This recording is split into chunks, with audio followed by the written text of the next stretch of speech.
India மீதான வர்த்தக வரி உயர்வு ஏப்ரல் 2ஆம் தேதி அமலுக்கு வரும் என்று அதிபர் ட்ரம்ப் அறிவித்துள்ளார். இந்தியா இறங்கி வந்து விட்டது, எங்கள் மீதான வரிகளை குறைக்கப் போவதாக அறிவித்து விட்டது என்று ட்ரம்ப் கூறியுள்ளார்.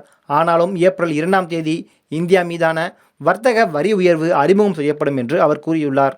அமெரிக்க பொருட்கள் மீதான வரியை இந்தியா குறைக்க தொடங்கியுள்ளது. அமெரிக்கா இந்தியாவின் வரி விதிப்பை விமர்சனம் செய்த நிலையில் இந்தியா தற்போது வரியை குறைக்க தொடங்கியுள்ளது.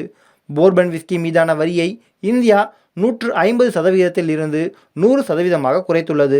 அமெரிக்க பொருட்களுக்கு, குறிப்பாக மதுபானத் துறையில் இந்தியாவின் நியாயமற்ற வரிகளை அமெரிக்க அதிபர் டொனால்ட் ட்ரம்ப் விமர்சித்த ஒரு நாளுக்கு பிறகு இந்த மாற்றம் அறிவிக்கப்பட்டுள்ளது. இது இந்தியாவிற்கு கூடுதல் சுமையை ஏற்படுத்தும். முக்கியமாக இந்திய மார்க்கெட்டில் இருந்து வெளிநாட்டு நிறுவனங்கள் வெளியேற தொடங்கியுள்ளன.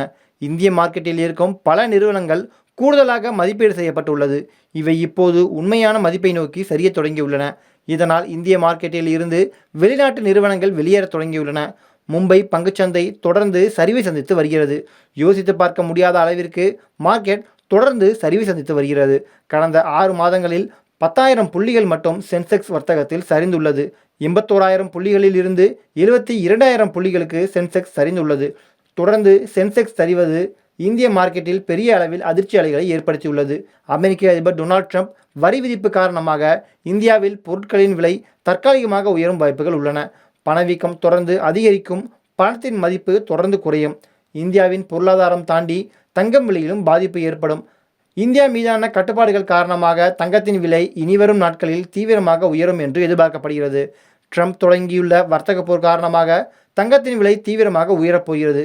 ஏற்கனவே சீனா, கனடா ஆகியவை பதிலடி வரிகளை விதித்த காரணத்தால் டாலர் மீதான மதிப்பு குறைந்துள்ளது. டாலர் மீதான மதிப்பு குறைவதால் பலரும் 22, 24, 18 கேரட் தங்கத்தில் முதலீடு செய்கின்றனர். இதனால் தங்கம் விலை உயரத் தொடங்கியுள்ளது. தினமும் தங்கத்தின் விலை கிட்டத்தட்ட 0.3 முதல் 0.5% வரை உயர்கிறது.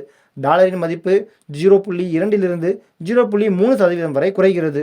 இப்போது வர்த்தக போர் தொடங்கினால் சர்வதேச அளவில் அவுன்ஸ் தங்கம், அதாவது கிட்டத்தட்ட 4 பவுன் நகையின் விலை தற்போது இருக்கும் விலையை விட 17,000 ரூபாய் உயரும் வாய்ப்புகள் உள்ளன. அதாவது கிட்டத்தட்ட 1 பவுன் தங்கம் 4,000 ரூபாய் வரை இந்த வருடம் உயரும் வாய்ப்புகள் இருக்கிறது என கணிக்கப்படுகிறது. டாலர் மட்டுமின்றி ரூபாயின் மதிப்பு குறையும். இதனால் மக்கள் பாதுகாப்பான முதலீடாக தங்கத்தை நோக்கி செல்வார்கள். இதனால் அதன் தேவை அதிகமாக இருக்கும். அந்த தேவை காரணமாக தங்கத்தின் விலை அதிகரிக்கும். அதிகரித்து வரும் பணவீக்க கவலைகள், வர்த்தக போர் பதட்டங்கள் மற்றும் மத்திய வங்கிகள் பல தங்கத்தை நோக்கி நகர்வது ஆகியவை காரணமாக தங்கத்தின் விலை உயரும் அவலம் ஏற்பட்டுள்ளது. உலக நாடுகள் பல பணவீக்கம் காரணமாக டாலர் கையிருப்பிற்கு பதிலாக தங்கத்தை குவிக்க தொடங்கியுள்ளன. முக்கியமாக ஐரோப்பிய நாடுகள் வர்த்தக போர் பதற்றம் காரணமாக தங்கத்தை வாங்கி குவிக்க தொடங்கியுள்ளன. இதனால் தங்கத்தின் மதிப்பு அதிகரிக்க தொடங்கியுள்ளது.